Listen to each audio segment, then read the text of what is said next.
Thank you. Good afternoon. Good afternoon. All right, we're awake after lunch. I know how that is.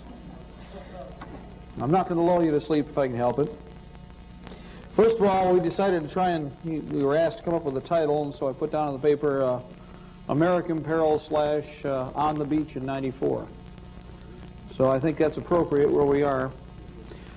We've had a chance to travel across the country at different times in the last year. We've spoken to many patriots. We've been every corner of the country in one way, shape, or form.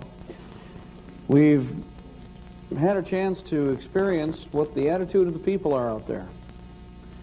And from all walks of life, from all age and race groups, makes no difference. As long as rigor mortis hasn't set in, I'll talk to you. And in fact, chances are you eventually have to do that with me. Prop me up here and plug the tape in. I won't stop. Originally, I started out as an intelligence analyst, 96B, and as a 97C counterintelligence coordinator with U.S. Army Intelligence through U6. U6 is now one of the more popular three-letter terms that you hear, ATF, FBI, DEA, DOD. As an element of the United States Army Intelligence, U6, United States Army Intelligence Center and Schools, creates most of the human intelligence mechanism that you see for Army components, Air Force, Navy, Marine Corps. Most of this training started in the 70s, was cross-training, in which one service took care of the maintenance for all services with regard to intelligence indoctrination. To give you an idea of what an intelligence analyst mission should be, and what they sometimes end up doing, the intelligence analyst mission originally is to take in whatever available data there is, attempt to verify that data with the different resources that we have at our disposal, and then, if need be, come up with an overall evaluation, first of all, of the specific picture with regard to an aggressor or an individual's activities, and second, to come up with a counteraction. Some way after predicting or effectively identifying and then predicting the activities to come up with a countermeasure. Now, something has been commented on in the past, I've heard this before over the years, conspiracy theory. Conspiracy theory would in fact apply were it not for the fact that this is an ongoing activity.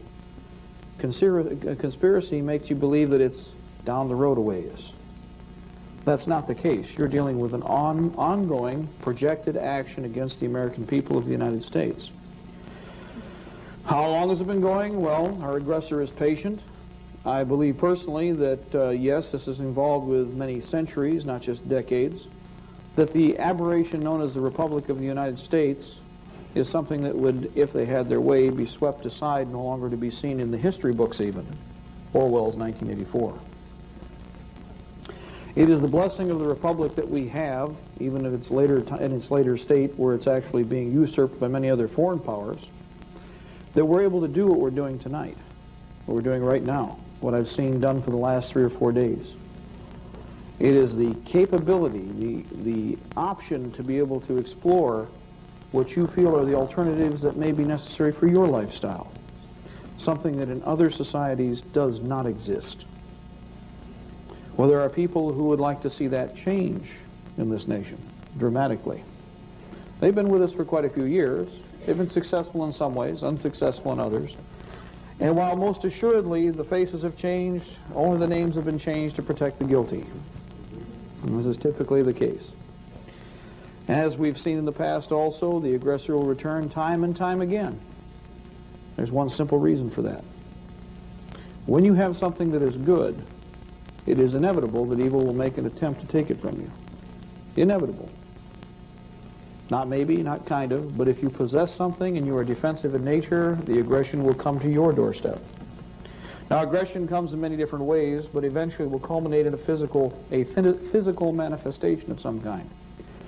And in this case, what we are seeing now is, with all of the attempts that have been made to force us or to coerce us into handing over the Republic, which have not been successful so far, it is inevitable that as the mask is peeled away, we are going to see more and more of the true nature of the aggressor. When I say aggressor, I'll use some of the common terms very quickly because I'm not going to spell out 1,500 times while we're speaking who it is. Many different elements. One, you've all heard before probably, the Council on Foreign Relations, the Trilateral Commission, the Bilderbergers, et al. There's a list of this tall. As I said before, only the names have been changed to protect the guilty. What we have is a situation where a series of individuals have been conspiring and then successfully executing activities to undermine the Constitution and the Bill of Rights. And that is the target. Now, one thing, and there was the speaker yesterday did an outstanding job of demonstrating with the flag what we fail to understand, is that even as we have been trying to hold to the Republic, the dictionary is changing that defines what the Republic is. The whole concept of how our government works and what it's supposed to do for us. And first of all, and most important, which was stressed here, and I can't emphasize enough, is the forgetful nature of man in comfort to realize that government and the Constitution, as we know it, is only as good as the people that are willing to back it. If you will not stand for it, it will most assuredly be lost. We are seeing now, even as we speak, that flower taken from our hand, that torch ripped from our grasp. The darkness is coming, and it is a great darkness if they have their way, and they will be used quite often. I will use the word they. Again, emphasis added, multiple threats. In the past, in 1981, if you'd come to me with this, I had some inkling that there was something wrong when I was on active duty, or when I was functional as an intelligence analyst. But if your life depended on it to sell me this idea, you probably would have passed away. It's that simple. I came from the inside out as opposed to a ground teaching by having a parent or a relative or a friend come to me and say, "Have you ever read this?" It didn't happen that way. In fact, just the reverse. In intelligence, you start to look at things, especially if you've been trained from the ground up, to look at things in terms of circles. And what I originally looked at, and especially with the perspective that I had, being in a very good position after the Vietnam War, when everybody was going, we were going out, we were coming in, to be able to move into positions that otherwise are not available to young men today even. These windows close and open depending upon the conditions and the times. Well, in our training, when we work with circles, we never put a name on anything. And that's another thing you've been hard-pressed. Contrary to what people have been indoctrinated with regard to how you evaluate a situation, the analyst's mission is to question everything.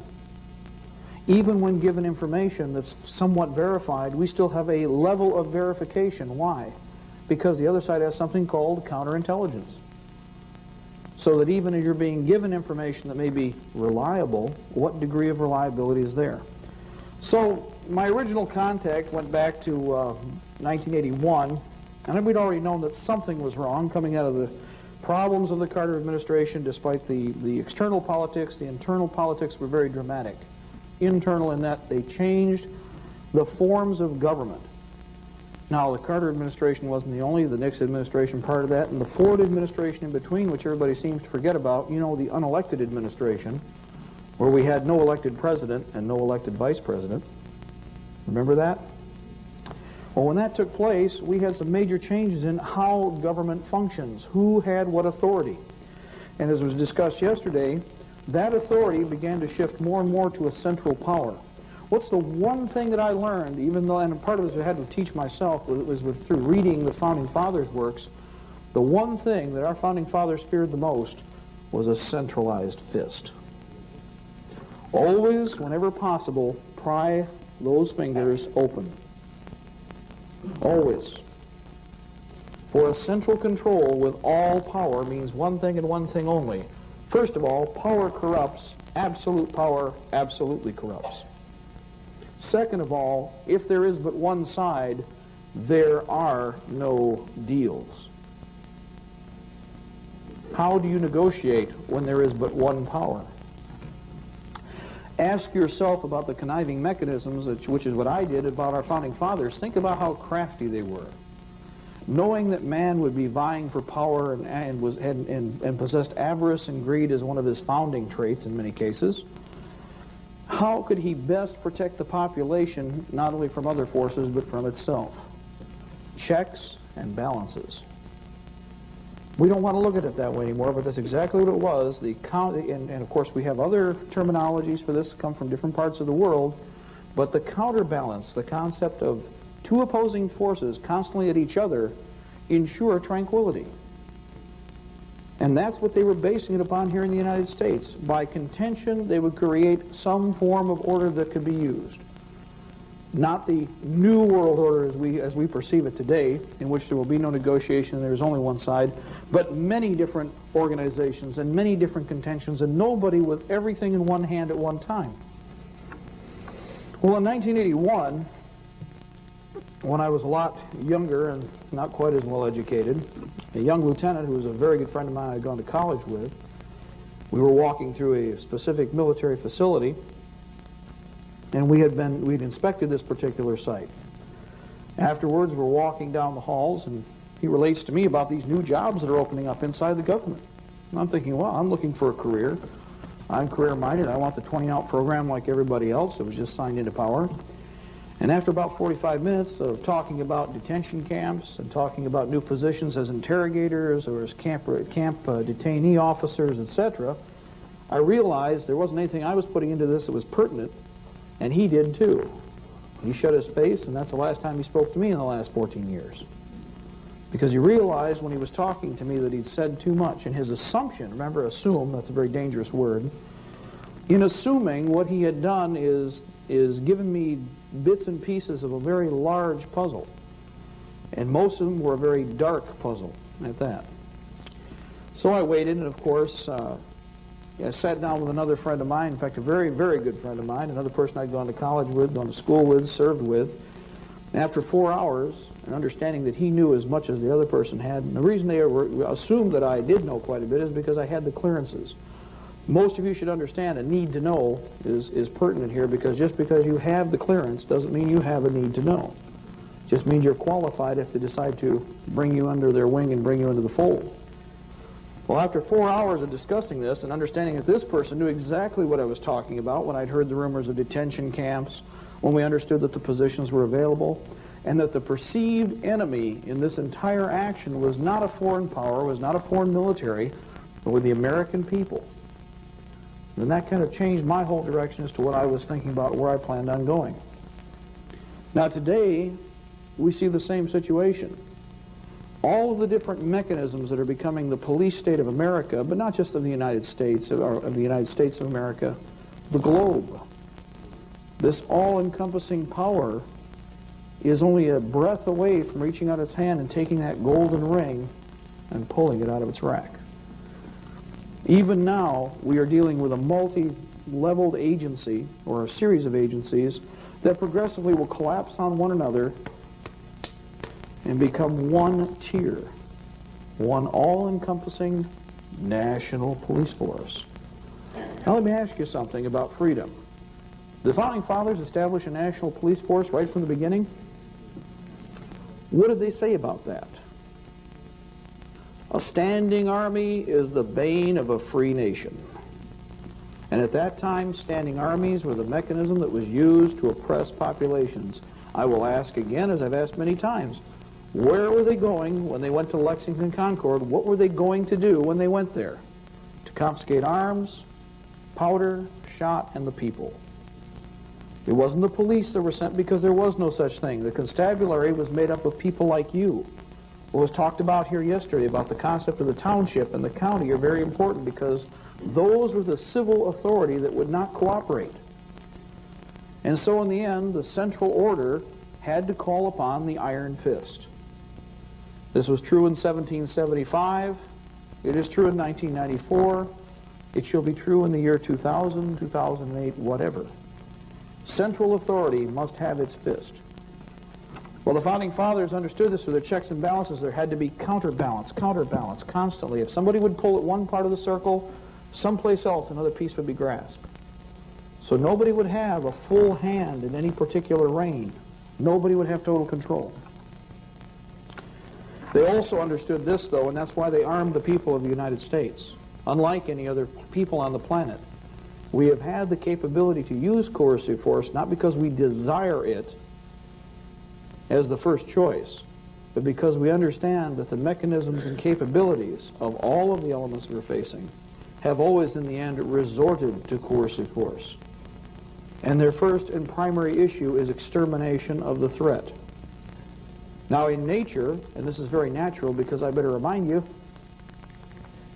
we've got those fangs. We are, and eyes forward, we have that predatory instinct. As has been stated here, the desire is to control it. But on occasion, on both sides, perhaps because of a series of catastrophic events, or perhaps because, again, of planning and conniving on the part of individuals, those traits come to the surface on one side or another and have to be repelled. They must be. And so we've come to that time perhaps again. Now when I say circles, I'll go back to this to explain where we went with this. With circles I had to usually draw a circle, put a big question mark in the middle of it. Here's the problem. Like dealing with planets or dealing with different scientific forces, what you look for are the different elemental components that are drawing energy from or are affecting the main circle. And so when I looked at the government and the way that they were operating, the thing that I had to ask is, what other elements are we dealing with here? Well, as you understand the Founding Fathers, you know there had to be many. But as you look more and more at this system, a greater number of the lesser orbiting planets have been knocked out of alignment. They've been pushed away. And so fewer and fewer influences are available, which means that the dominant circle in the middle is more and more perhaps orbiting around a lesser planet rather than the other way around, which is what the Founding Fathers also expected. If this were to take place, and if all the checks and balances were defeated, the capability to resist with coercive force was put in the hands of the American people for that final check. Now, it does not mean that it would be easy, and it was never meant to be simple, and by no means is it ever guaranteed. Every one of you, at one time or another, will get to choose where you are with your place in history. And that's the problem with most American people, that they don't do. They do not perceive, nor do they understand through their own greed, what their place in history is. Because you all get to choose. And with regard to that, I'll say this. Where one person is at a particular time is ultimately important. The West, and the concept of the West, is that the individual is the important cog to the whole machine. The right knife, the right place, in and out. And that's perhaps a violent way to describe it, but it is necessary at times. Now, the American people certainly are a martial people. And yes, we have had our contentions and we have had our aggressions. But by comparison to most of the rest of the planet, and this cannot be argued despite altering history, the population as a whole has still been the most successful. Ergo, the quote-unquote enlightenment that we see amongst our population and their capability to deduce, their capability to explore, their capability to learn. Did that come from a communist Russia? Did that come from a fascist Germany? Did that come from Benito Mussolini? Did it come from any of the other states? No.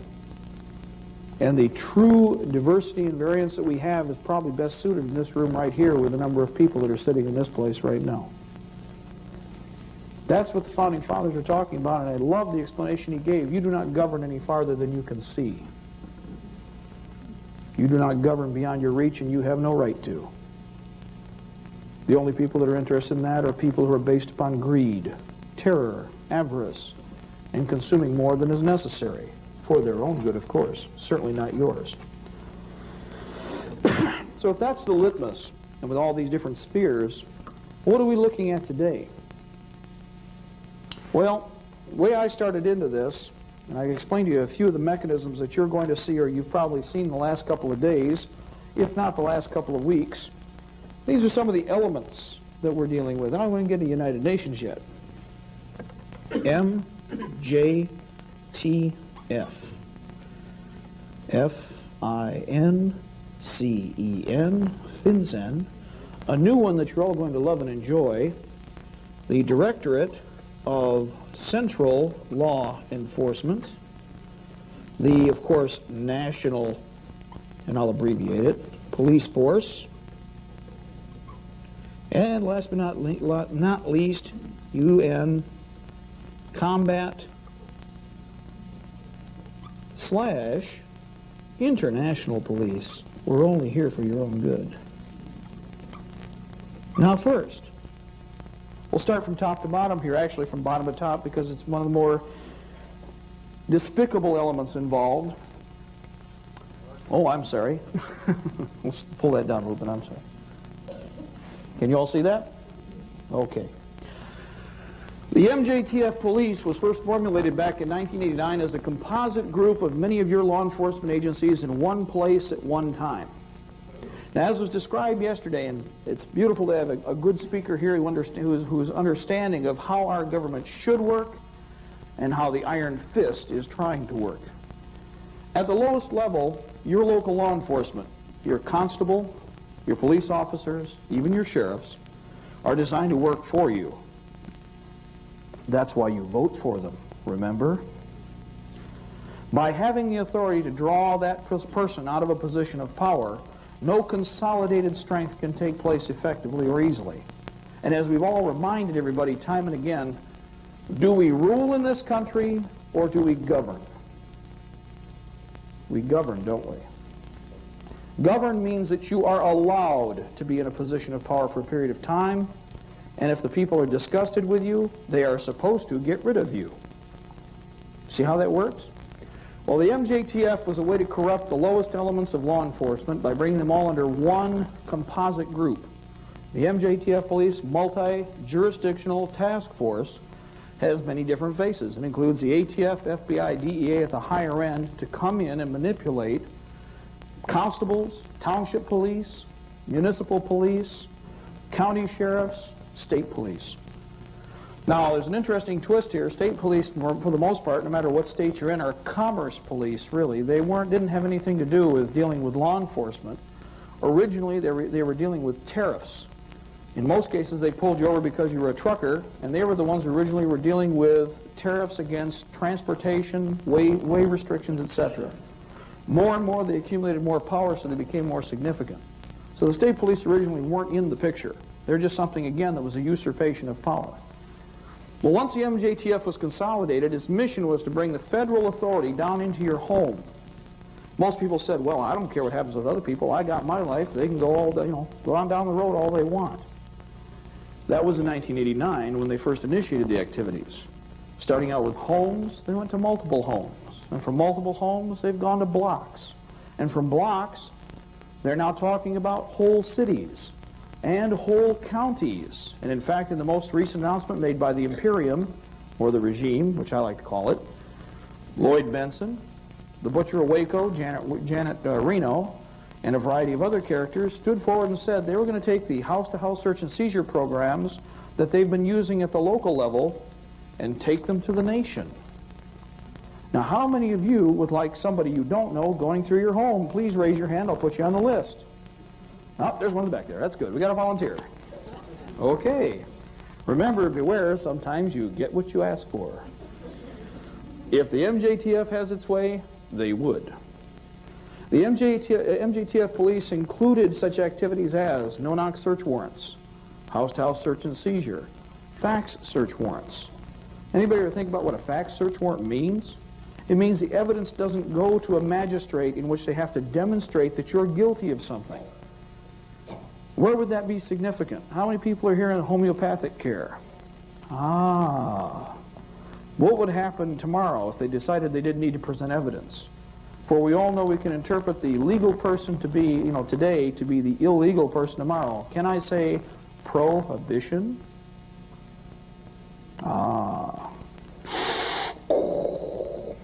We all know who he is, don't we? Well, in addition to the MJTF police's mechanism or capability to go into your home, they can go into your business and perform a variety of other activities. Originally, I'm going to use the exact wording, there's no confusion here, the original MJTF police guidelines.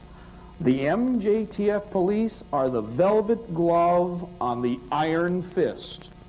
Their words, not ours. Anybody ever get hit with an iron fist? Velvet glove make any difference? Oh, how do you like? I didn't think so either. So that velvet glove illusion, and again, key, watch this hand, watch this hand. Oops, you didn't catch that one, did you? The velvet glove is the illusion of what will actually be total brute force using terror. Now, the MJTF police guidelines state that military, law enforcement and civilian personnel will be used for house-to-house search and seizure. Now, you all understand who the military are, don't you? Any service, whatever green, blue, or tan uniform they're wearing. Police, that's your constable again, all the way up to the National Secret Police Force and the FDA, the FBI, take your pick, the three-letter alphabet soups. Who are the civilians that are going to come into your home? That's what we said too. Who could this be? Number one, under a series of programs you've probably heard about, street gangs are being incorporated more and more, are being recruited to become an educated mechanism, perhaps to cooperate with civil government. Well, what is civil government? The MJTF police. And in fact, back in 1989 and 1990, the first programs were already implemented. In fact, Chicago, New Jersey, parts of Minneapolis, in St. Paul, Los Angeles, Sacramento, and a variety of other cities under the program 1,000 Points of Light decided to implement a program whereby gangs would be recruited, brought in, given training, and incorporated into law enforcement.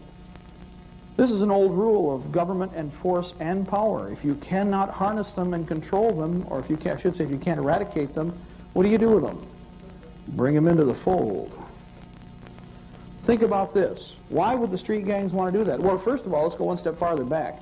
Why would you allow a street gang situation to flourish? Anybody ever think about that? Because it's the old Hegelian principle of thesis, antithesis, synthesis.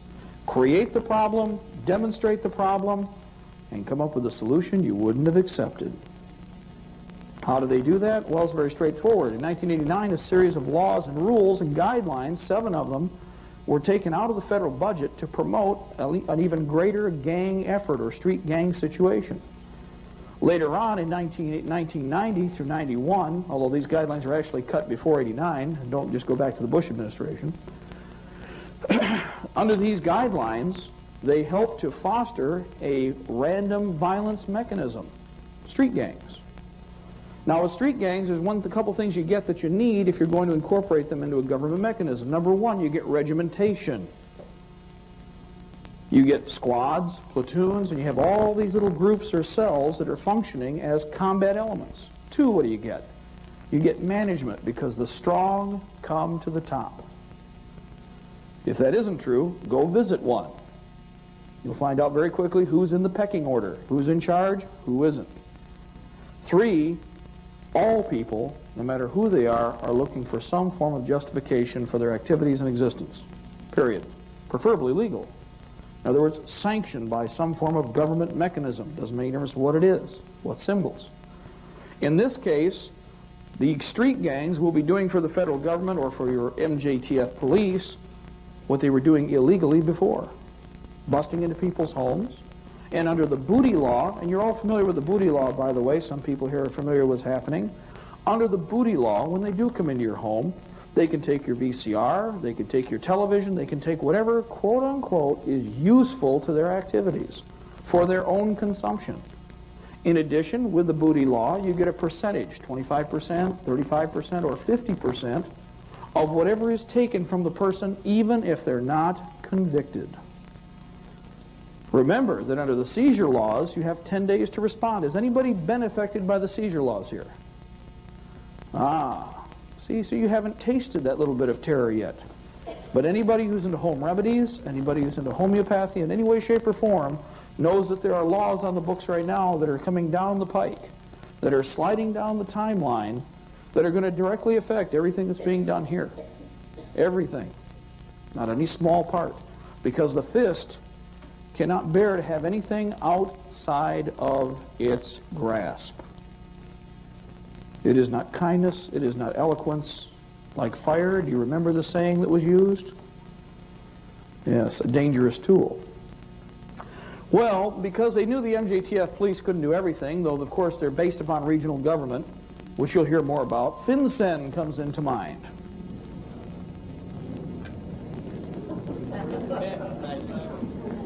It always happens at our meetings. FinCEN, Financial Crimes Enforcement Network, is the Big Brother information network right now? Is the Big Brother system in place? If you're not familiar with it, I suggest you look it up. It is available, or information is available through your libraries. You need a good library and not one that's being heavily edited by any of the foreign mechanisms. FinCEN was originally created prior to 1988. It was developed in 1988 and progressively has gotten larger, geometrically doubling or quintupling with every year. At this time, if I were to punch this woman's name into the system, it would tell me exactly who all of her neighbors are, what the names of all of their children are, what the financial records are for every one of the individuals that are dependents and the people who live in the house, what taxes are owed on the house, what weapons are in the house, what money is available to that person, what debts they owe, and virtually anything that is on a computer. The mainframe systems were bought back in 1989 through 1990. There were 13 systems total that were purchased for our 10 regional government mechanisms, 2 primary frames that are doing most of the work, and a third system which is apparently a backup or is designed so that if they load the memories up of the first 2, they can go on to the third system. They can do this within a matter of minutes. This is not a weekly or a daily or a monthly project. This can be done within a matter of minutes through a series of software programs that were stolen out of Chicago and will allow them to wormhole into any other network that exists and draw the information out that they need. One thing that was discussed here is contract, what this whole concept of our new government or this other government is. It's all contracting. You sign a credit card, you signed your soul away. Burn your credit cards. I hate to say it. You have a bank account, you signed your soul away. You sign any component or piece of paper and you have put yourself in a contractual mechanism that interlocks you with the system.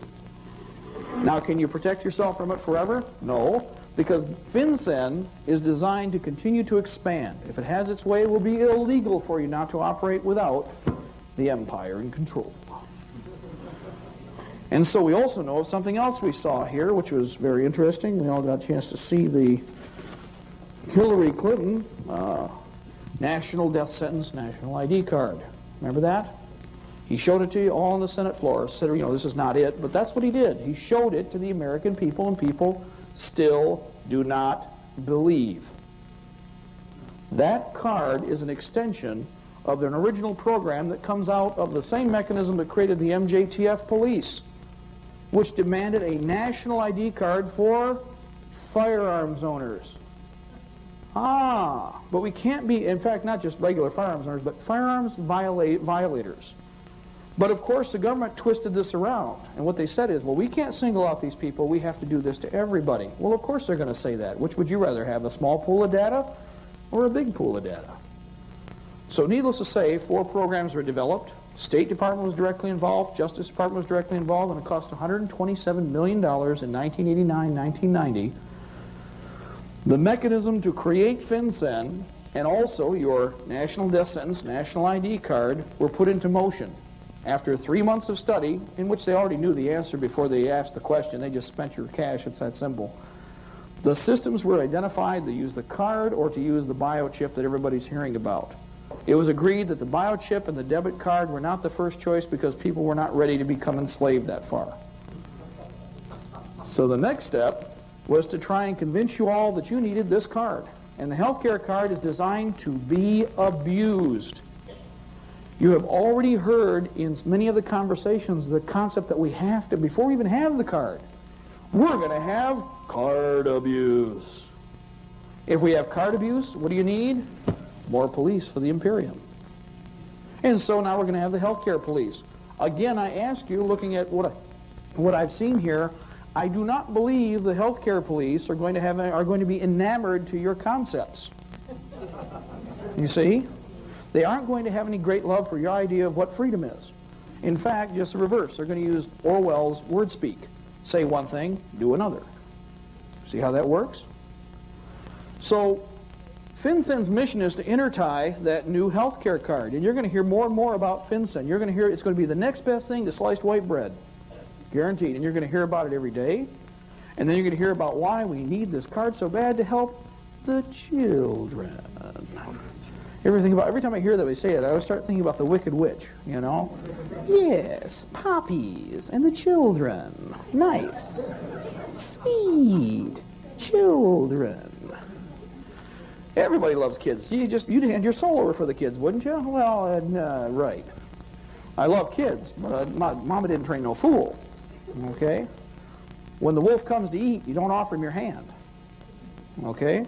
So in this case, what happened is the health care card and FinCEN were tied in and bonded together, and are bonded together as long as this thing continues.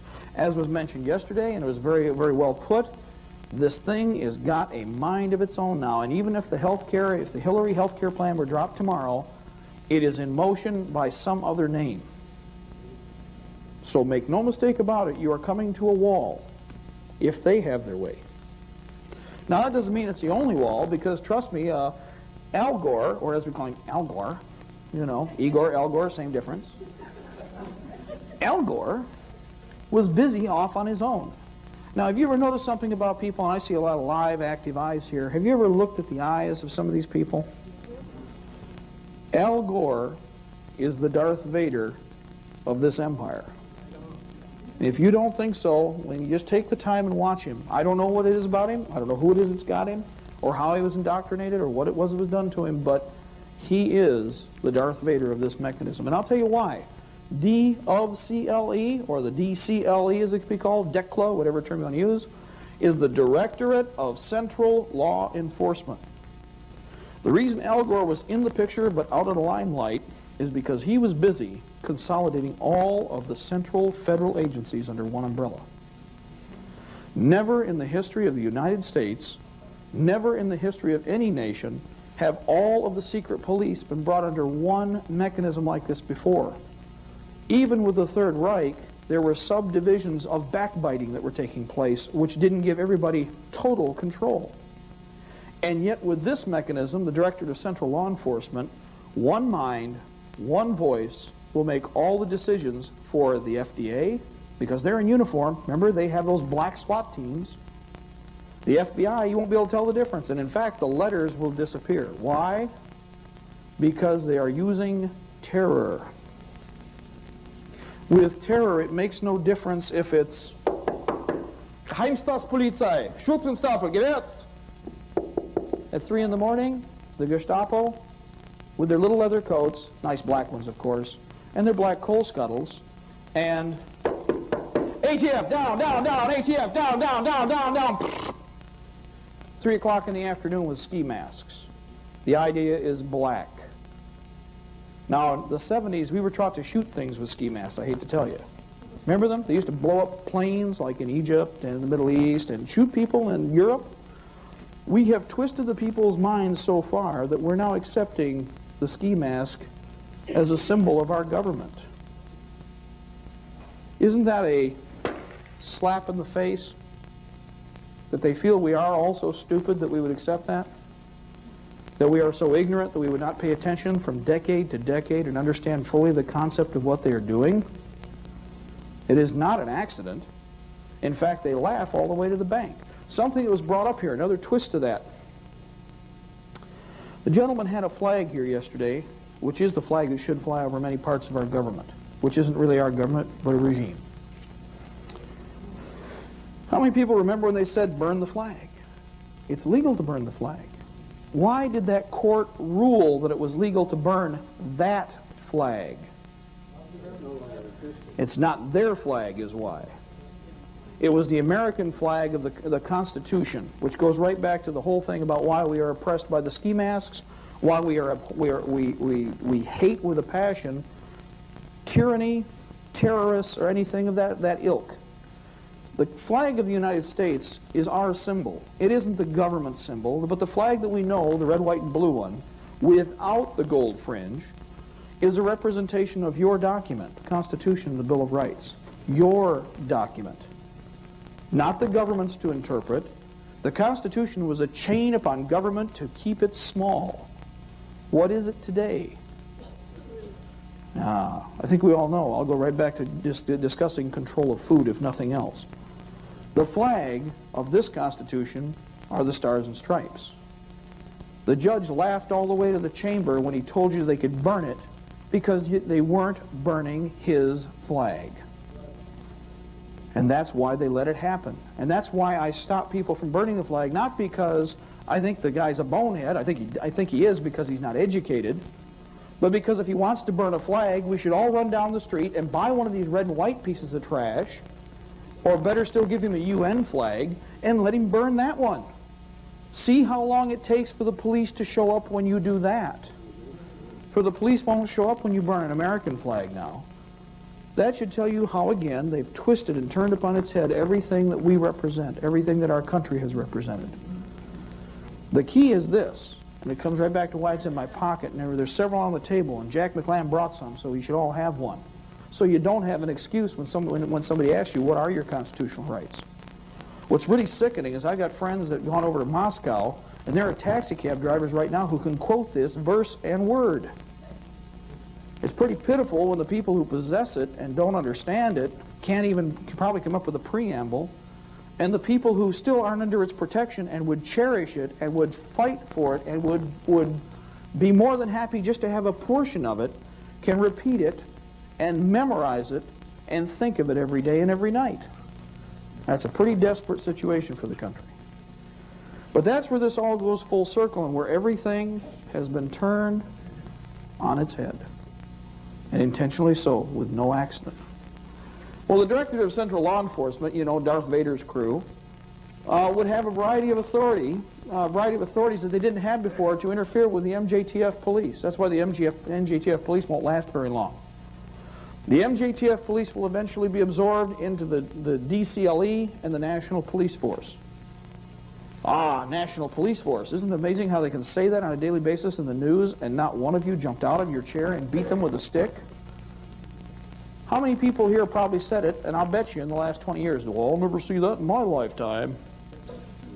You are seeing it on the front page of every newspaper in your lifetime.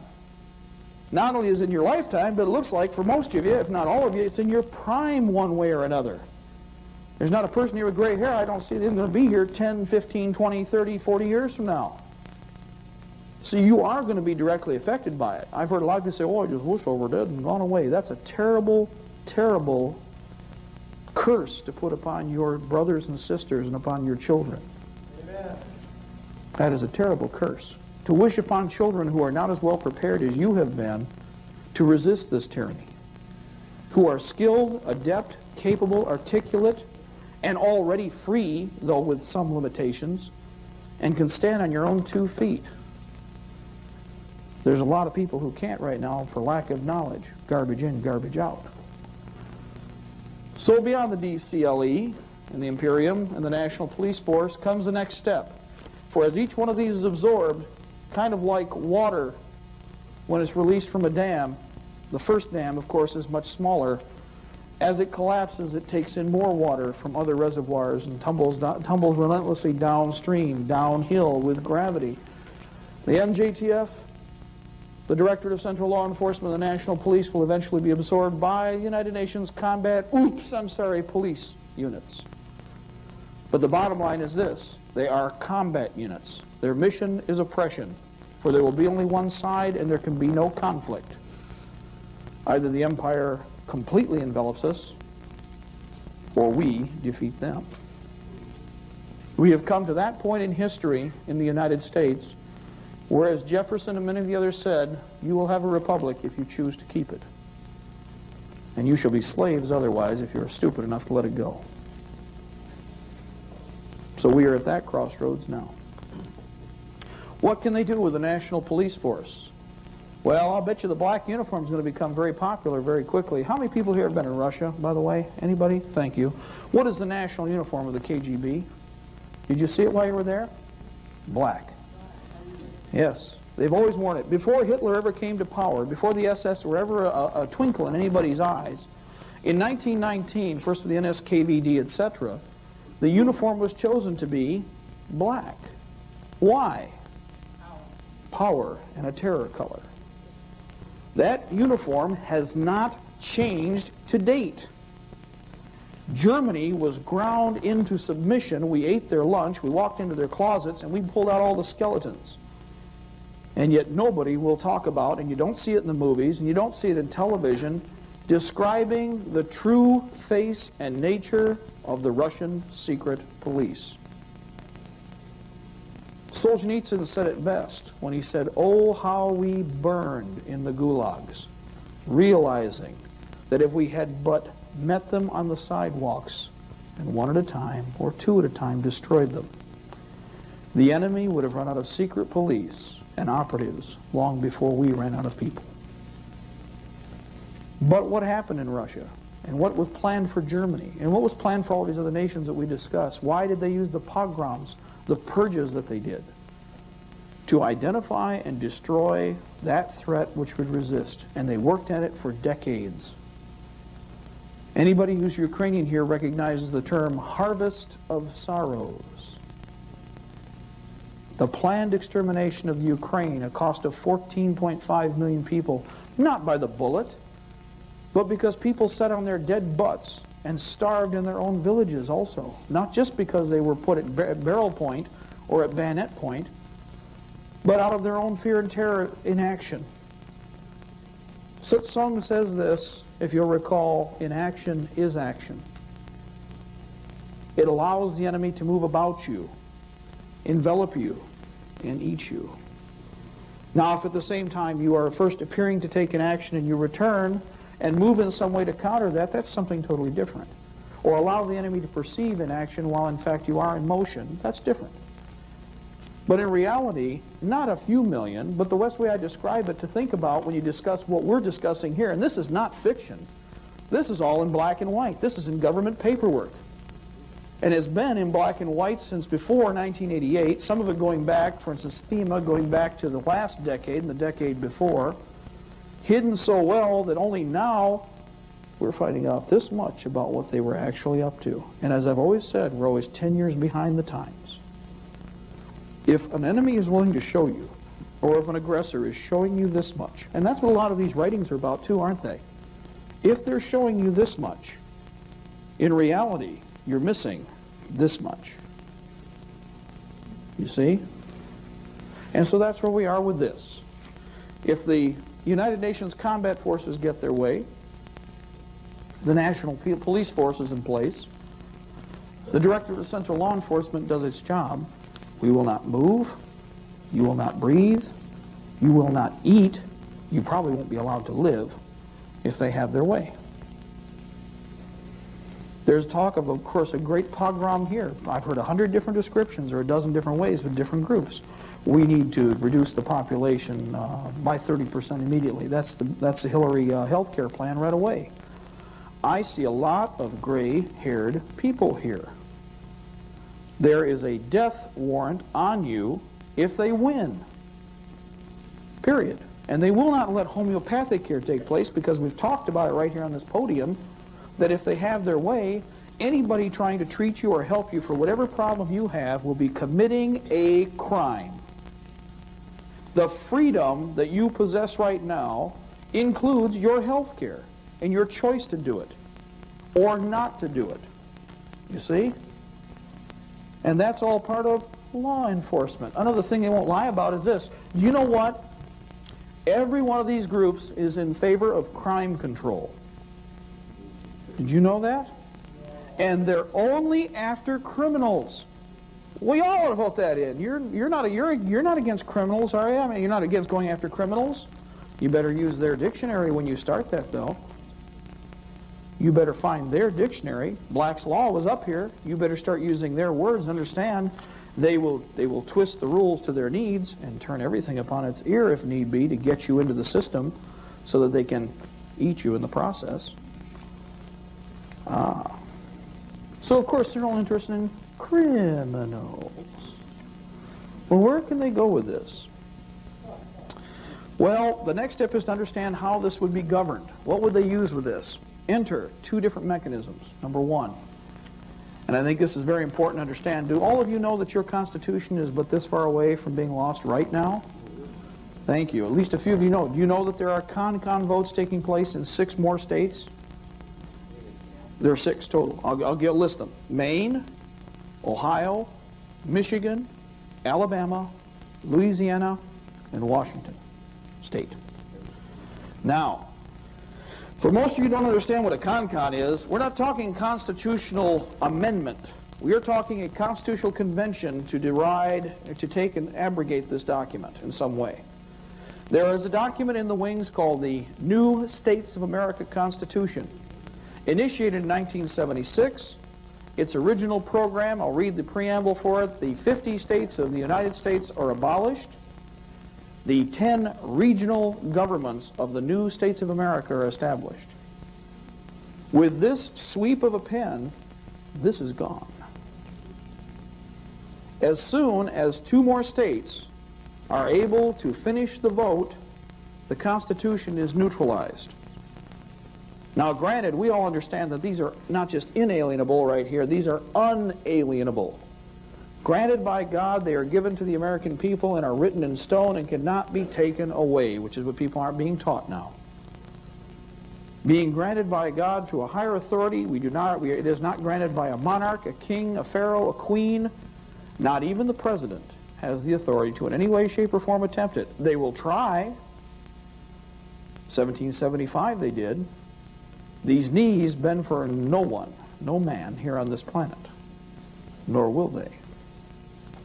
We are all independent sovereigns with regard to that. Remember the old term? You all forgot it because it's been dragged out of you. A man's home is his castle. Why did they use that term? It meant that whatever you wish to practice inside the borders of your sovereign estate was your business. That's the concept of freedom in this nation, and why it's important to destroy those boundaries, to crush and knock down that wall. And as he said, put a piece of paper between you and the earth. Get you up off it.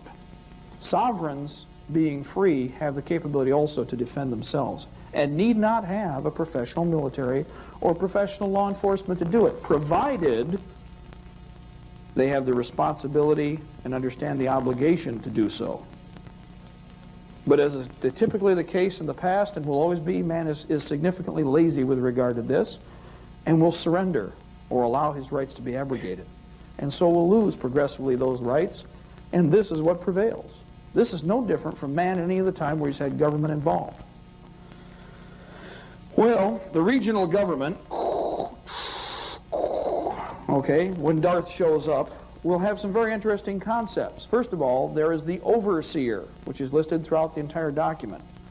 The overseer decides all of your rights. And I will tell you who the overseer is. It starts with UN. UN. In other words, you have a right until they say you don't have a right, and then you don't have it. Congratulations, it's gone. Now that's very important because, as I said before, this charter, this document here, states otherwise. Now, I'll ask you before I go any farther, an important thing with this new States of America Constitution, with the Constitution possibly falling so quickly, what is there in the UN Charter that is granted to you that isn't here already? Nothing. And in fact, from this document, about 40 to 50% of it must be taken away. Example, Article 8. Trial by jury shall be decided by a judge, not by the plaintiff, the defendant. Think about that. Do you honestly think you'll ever get a jury trial under those conditions? It's not efficient to have a jury trial. The judge takes so much less time. Hang him. See? What about your practice of religion? The practice of religion shall be a privilege, not a right, granted by the overseer. You better start looking at some of these documents because they're already written and they already are laid down, and they're just sitting there waiting. Our enemy is also patient, which is why my policy is with everybody that I talk to is we must have the patience of the snail. If this fight takes 10 years, it will take 10 years. If this fight takes 2 decades, it will take 2 decades. If I have to pass the flag of the Union on to the next generation, then I will. I will have the patience of a snail, but I know that in the end we shall remain free and we shall maintain our sovereignty, which is unlike any other on the planet, period. For as long as we do work with structures And as long as we work with glass and steel and plastic and lights and are allowed to have conferences like this, and as long as we're able to speak and talk together, it's going to be required that we have this kind of protection. More so than anything else. And the times are getting dark. I'll shift over here. I'll warn you in advance.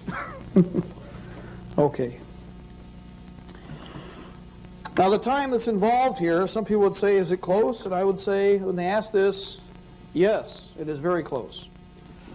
That, the MJTF police, FinCEN, the New World Order, whatever you want to call it, is in high gear. But there's a reason for that. I'm not the only one talking about this. And there are a lot of other good patriots and young men and women and old men and women and black men and women and white men and women and any kind of men and women you can think of who understand the threat to our freedom. And the MJTF police has already been seen across the country in many different ways in house-to-house search and seizure. In Amite, A-M-I-T-E, Louisiana, approximately a month ago, 15 city blocks were squared off. These elements were brought in from outside the area. They cordoned off the 15-block area and went house to house in search and seizure, confiscating arms and supposedly looking for narcotics. They confiscated 130 arms.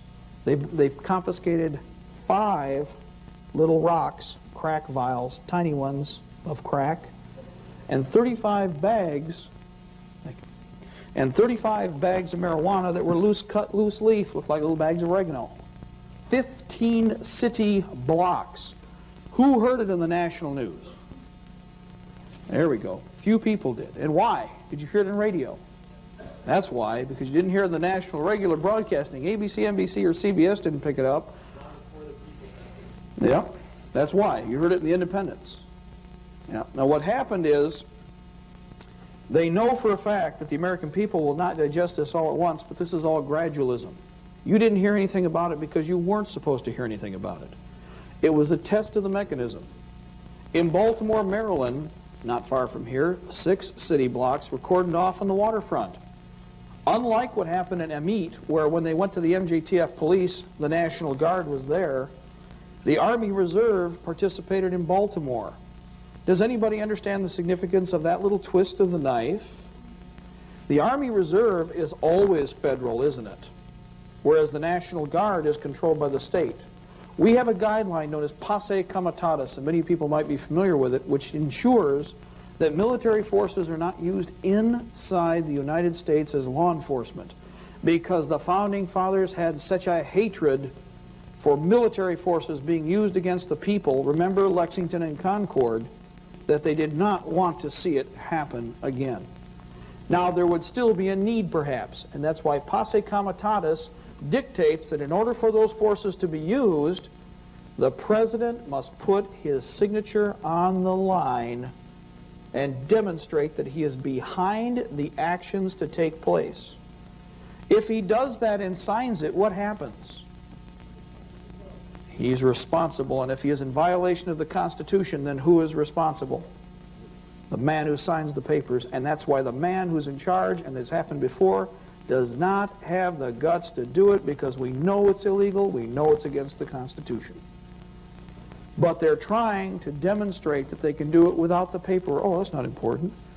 Well, I'll tell you what, anybody ever dealt with the court systems will find out how important that is when the time comes. And again, all I need to do is look to the left of those tables. We'll find out how important it is. Some of your brothers and sisters, your fellow brothers and sisters of the Republic, have already faced this head on in many different ways. And so they are the ones who are taking the brunt, square between the eyes right now.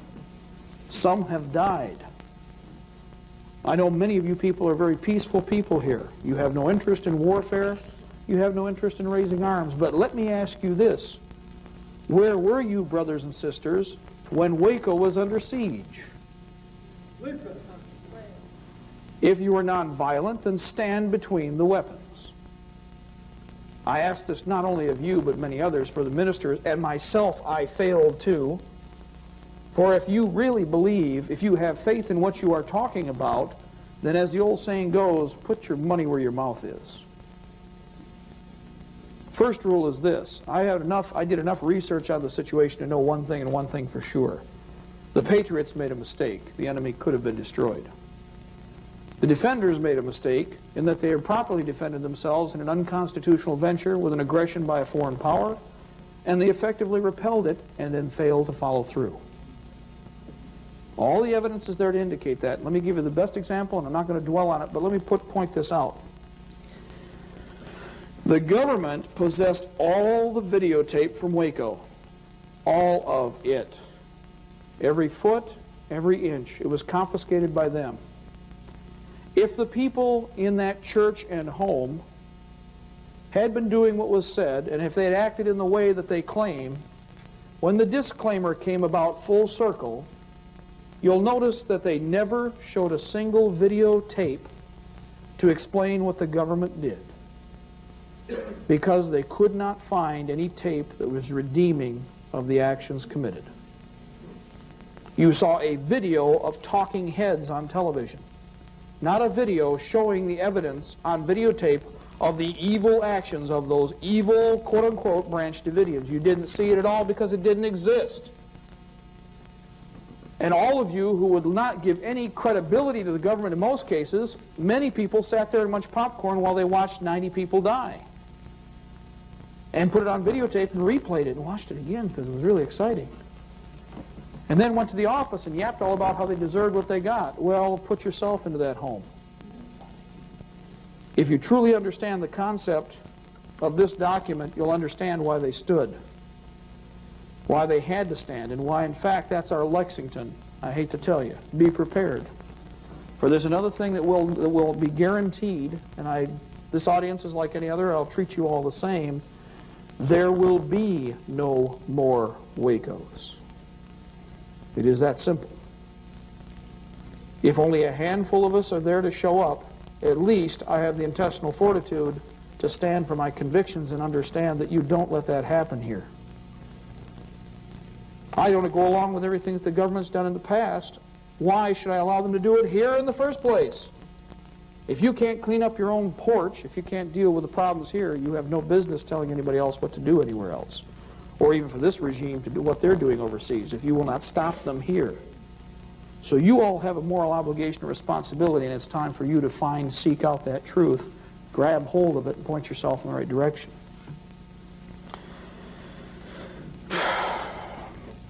I can't emphasize enough something that seems to be lost on the American people in recent times, which we were not lost in the past, is our place in understanding our position in history, our timeline.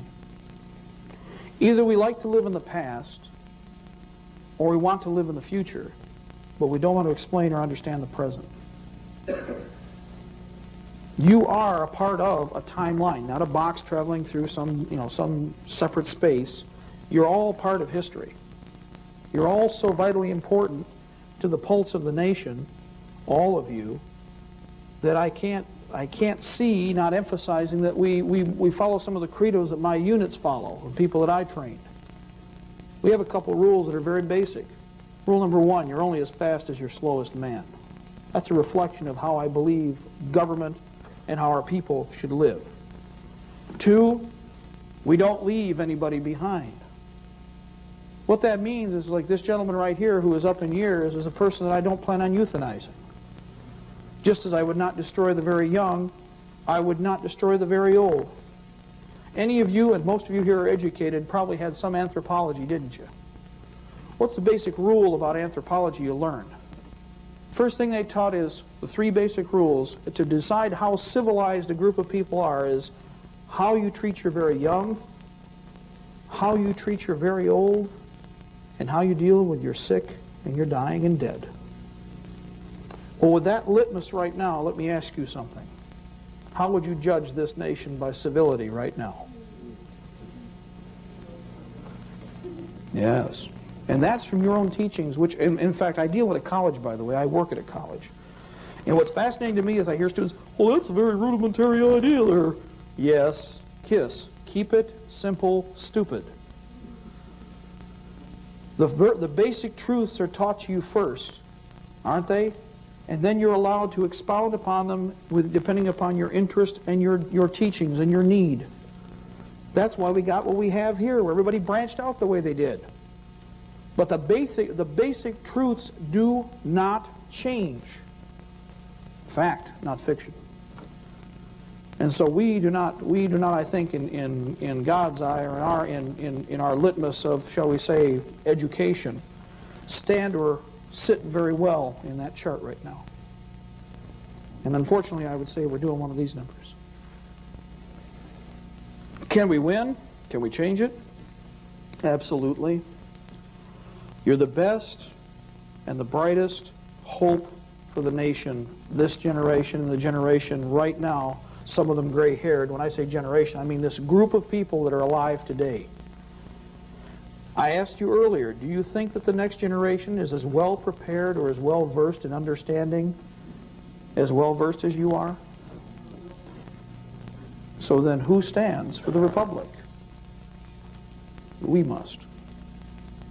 That's a hard challenge too, because there's a lot of people here, my parents included, who would like to retire. We were discussing this sitting at lunch. You know, it's up to the next generation. That's true, but it's up to this generation to hold the beacon, to hang on to our liberty teeth. This is one, and our firearms are the other. This first, by the way. Notice I grabbed this first. Because without this, I have no right to the other. I have no reason, I have no excuse to use the other.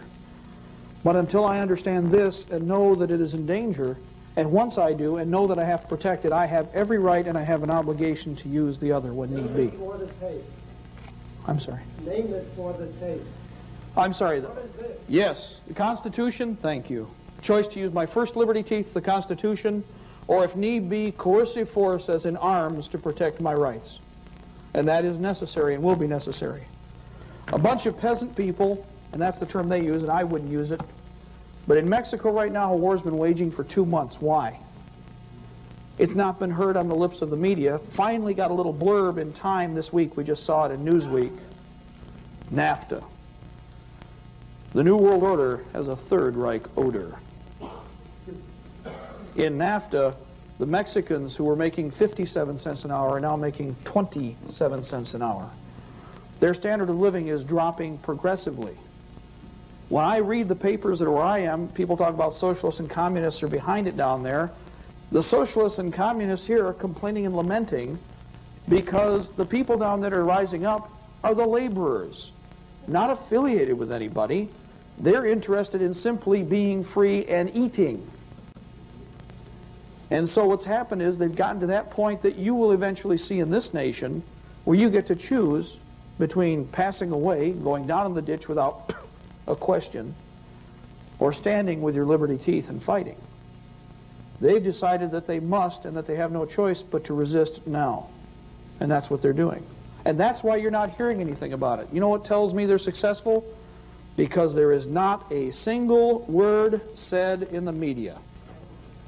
Now, if a bunch of backwoods boys with what started out to be muzzle loaders, old lever actions, and pump shotguns can deal with this threat, trust me, the American people with better gray matter than most between their ears, ingenuity, and what we do have in the way of resources can deal with the New World Order ourselves.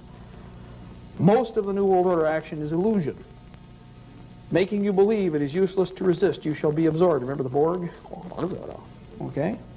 It is futile to resist, you shall be absorbed. Hockey pucky. They've said that to every American generation. Now, another thing I'm going to remind you of real quick, because we don't have a whole lot of time, but let me point this out. Every generation's made this choice. When you're done and we win, don't think that you're going to protect the next generation from having to make the same choice you did. Freedom or slavery is chosen by every generation since this nation has been created and into the future for as long as she lasts. I'll say 3 things before I go, because I always close this way. God bless the Republic. Death to the New World Order. We shall prevail.